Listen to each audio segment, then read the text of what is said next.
दोस्तों, क्या आप भी अपना पैसा बढ़ाने के लिए एक सही और भरोसेमंद जगह ढूंढ रहे हैं? अगर हाँ, तो आप बिल्कुल सही जगह पर आए हैं। आज हम बात करने वाले हैं एसबीआई यानी स्टेट बैंक ऑफ इंडिया के बेस्ट म्यूचुअल फंड्स की। एसबीआई जो भारत के सबसे भरोसेमंद बैंक्स में से एक है, अपने म्यूचुअल फंड के लिए भी जाना जाता है। लेकिन सवाल यह है कि इतने सारे ऑप्शंस में से कौन से फंड्स ने पिछले कुछ सालों में बेहतरीन रिटर्न्स दिए हैं और आपको अपनी एसआईपी कैसे शुरू करनी चाहिए। तो इस वीडियो में मैं आपको एसबीआई के सबसे बढ़िया म्यूचुअल फंड्स बताऊंगा जो लॉन्ग टर्म में शानदार रिटर्न्स दे सकते हैं। चाहे आप बिगिनर हो या एक्सपीरियंस्ड इन्वेस्टर, ये वीडियो आपके लिए बहुत काम की है। तो वीडियो को एंड तक ज़रूर देखिएगा, क्योंकि वीडियो के एंड में आपको 2 बोनस टिप देने वाला हूँ जो आपके वेल्थ को डबल करने में मदद कर सकता है। तो चलिए वीडियो शुरू करते हैं। तो दोस्तों, आज का पहला फंड है एसबीआई कॉन्ट्रा फंड। आप शायद इसका नाम सुन चुके होंगे, लेकिन क्या आपको इसका फुल पोटेंशियल पता है? तो दोस्तों, एसबीआई कॉन्ट्रा फंड्स उन स्टॉक्स में इन्वेस्ट करते हैं जो अंडर वैल्यूड हैं और जिनका पोटेंशियल बहुत अच्छा है। ये उन स्टॉक्स में इन्वेस्ट करता है जो अनपॉपुलर है एंड जिनके प्राइस भी लो हैं, क्योंकि जब इन स्टॉक्स के प्राइस बढ़ेंगे तो उतनी ही रफ्तार से प्रॉफिट भी बढ़ेगा। इस फंड को 2013 में स्टार्ट किया गया था और इसका फंड साइज है 41,634 करोड़ का। इतना बड़ा फंड साइज लाखों इन्वेस्टर्स के भरोसे को बताता है। अब बात करते हैं मिनिमम इन्वेस्टमेंट की। ये फंड बहुत कम पैसे में एंट्री देता है। दोस्तों, आप बस 500 रुपये पर मंथ से अपनी एसआईपी शुरू कर सकते हैं। अब आते हैं सबसे इंटरेस्टिंग पार्ट, जो कि है रिटर्न्स। तो दोस्तों, इस फंड ने सिंस इंसेप्शन यानी 2013 से अब तक अपने इन्वेस्टर को दिया है 16.62% का रिटर्न, जो कि बहुत ही अच्छा है। अगर हम बेंचमार्क से कंपेयर करें तो बेंचमार्क का है 14.64%। इससे आप ये तो समझ गए होंगे कि this fund is one of the best. अगर 5 साल के रिटर्न्स की बात करें तो जहां बेंचमार्क ने दिया है 17.71% का रिटर्न, वही एसबीआई कॉन्ट्रा फंड ने दिया है 28.17% का रिटर्न, ऑलमोस्ट 1.5 टाइम्स मोर। अब बात करते हैं एक्सपेंस रेशियो की। तो दोस्तों, इस फंड का एक्सपेंस रेशियो है सिर्फ 0.76% का। अब चलते हैं एसआईपी कैलकुलेटर पर। तो दोस्तों, अगर आप इस फंड में 2000 रुपये का एसआईपी करवाते हैं फॉर नेक्स्ट 10 ईयर, और अगर हम रिटर्न्स को एज्यूम करें 18% का, तो दोस्तों 10 साल बाद आपकी अर्निंग हो जाएगी 4.5 लाख के करीब और टोटल वैल्यू हो जाएगा 6,73,000 का। अब मज़ेदार वाली बात यह है दोस्तों, अगर मैं नंबर ऑफ ईयर्स यानी टेन्योर को 20 साल कर दूं, तो दोस्तों आपकी टोटल अर्निंग हो जाएगी लगभग 42 लैक्स और आपके पोर्टफोलियो का वैल्यू हो जाएगा लगभग 46,87,000 का। सिर्फ 10 साल में आपका पोर्टफोलियो ऑलमोस्ट 7 गुना बढ़ जाएगा। और अगर आप अपने यंग एज में इन्वेस्ट करना शुरू करते हैं, तो अगर आप 30 साल तक इस फंड में इन्वेस्ट करते हैं, तो दोस्तों 30 साल बाद आपकी पोर्टफोलियो की वैल्यू हो जाएगी 2.87 करोड़।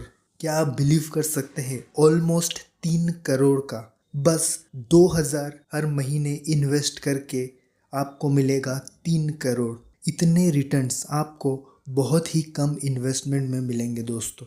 अब बात करते हैं दूसरे फंड की, जो है SBI magnum mid cap fund. यानी यह mutual fund mid cap schemes में इन्वेस्ट करते हैं, मतलब जिनकी वैल्यू 5,000 करोड़ से लेके 20,000 करोड़ तक की होती है। इस फंड को 2013 में स्टार्ट किया गया था और इसका फंड साइज है 21,000 177 करोड़, जो कि बहुत अच्छा है। अगर मिनिमम इन्वेस्टमेंट की बात करूँ तो वो है 500 रुपये। मतलब आप 500 रुपये से अपनी SIP शुरू कर सकते हैं। अब रिटर्न्स की बात करें तो इस फंड ने सिंस इंसेप्शन यानी 2013 से अब तक अपने इन्वेस्टर्स को दिया है 18.93% का रिटर्न। अगर बेंचमार्क से कंपेयर करें तो बेंचमार्क का है 17.83% का। इससे ये पता चलता है कि इस फंड का पास्ट परफॉर्मेंस बहुत ही कमाल का रहा है। अगर 5 साल के रिटर्न्स की बात करें तो वो है लगभग 24% का, जो कि बहुत ही अच्छा है। अब बात करते हैं एक्सपेंस रेशियो की। तो दोस्तों इस फंड का एक्सपेंस रेशियो है 0.92% का। अब चलते हैं SIP कैलकुलेटर पर। तो दोस्तों अगर आप इस फंड में 1500 रुपये का SIP करवाते अगले 10 सालों के लिए, और अगर हम रिटर्न्स को अज्यूम करें 18% का, तो दोस्तों 10 साल बाद आपकी पोर्टफोलियो की वैल्यू हो जाती लगभग 5 लाख का। इसी को अगर हम 20 साल तक लेके चले तो 20 साल बाद दोस्तों आपकी पोर्टफोलियो की वैल्यू हो जाएगी लगभग 35 लाख। और वही अगर आप अपने यंग एज में इन्वेस्ट करना शुरू करते हैं तो अगर आप इस फंड में 30 साल तक इन्वेस्ट करें तो 30 साल बाद आपकी पोर्टफोलियो की वैल्यू हो जाएगी लगभग 2 करोड़ 15 lakhs का। अगेन इतना अच्छा रिटर्न्स आपको बहुत ही कम म्यूचुअल फंड्स में देखने को मिलेगा। तो दोस्तों ये थे SBI के 2 बेस्ट म्यूचुअल फंड्स जो आपके पोर्टफोलियो को एक नई ऊंचाई तक ले जा सकते हैं। अगर आप ये फंड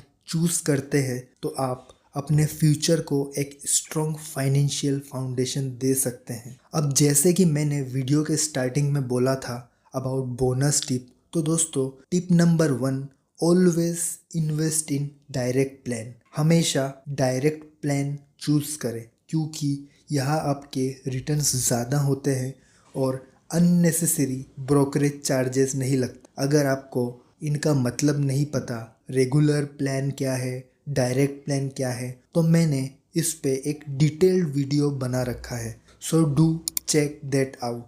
दोस्तों अब आते हैं टिप नंबर 2 की तरफ, और ये टिप आपके इन्वेस्टमेंट को एक बूस्ट दे सकता है। क्या आपको पता है कि अगर आप हर साल अपने SIP को 5 या फिर 10% तक बढ़ा देते हैं तो आपका पोर्टफोलियो कितनी तेज़ी से ग्रो कर सकता है। ये स्ट्रेटेजी आपके इन्वेस्टमेंट को कंपाउंडिंग की पावर देते हैं। जैसे आपकी सैलरी हर साल बढ़ती है वैसे ही आपका SIP भी बढ़ना चाहिए। इससे आपका पोर्टफोलियो दुगनी रफ्तार से ग्रो करेगा। तो मैंने ओपन कर लिया है स्टेप अप SIP कैलकुलेटर को। अब हम मंथली इन्वेस्टमेंट अमाउंट डाल देंगे 2000 का। हर साल हम अपने SIP को 10% से बढ़ाएंगे, तो मैं यहाँ डाल देता हूँ 10। एक्सपेक्टेड रेट ऑफ रिटर्न हम रखेंगे 18% का।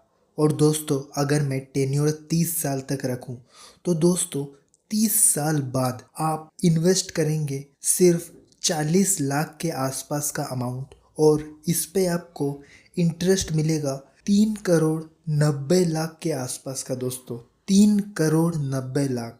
और अगर मैं आपकी पूरी पोर्टफोलियो की वैल्यू बोलूँ तो दोस्तों 30 साल बाद आपकी पूरी पोर्टफोलियो की वैल्यू हो जाएगी लगभग 4.5 करोड़ का। क्या आप सोच सकते हैं 4.5 करोड़ ऑलमोस्ट डबल हो जाएगा अगर आप ये स्ट्रेटेजी फॉलो करते हैं। तो ये थे 2 गेम चेंजिंग टिप्स जो आपकी इन्वेस्टमेंट जर्नी को और भी आसान और प्रॉफिटेबल बना सकते हैं, क्योंकि small steps today lead to big results tomorrow. दोस्तों इन म्यूचुअल फंड्स में आप इन्वेस्ट करने के पहले अपनी ओर से रिसर्च करिएगा।